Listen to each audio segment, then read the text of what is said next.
You ask Tiger to solve. This deals with linear equations with one unknown. The final result is x equals -7. Let's solve it step by step. Group all constants on the right side of the equation. Add 3 to both sides.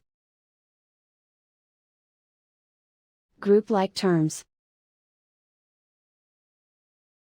Simplify the arithmetic.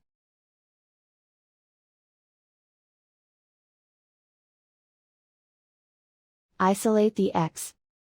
Divide both sides by -6.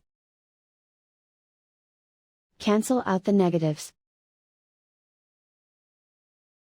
Simplify the fraction.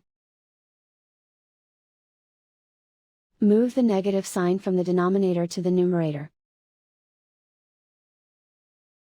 Find the greatest common factor of the numerator and denominator. Factor out and cancel the greatest common factor.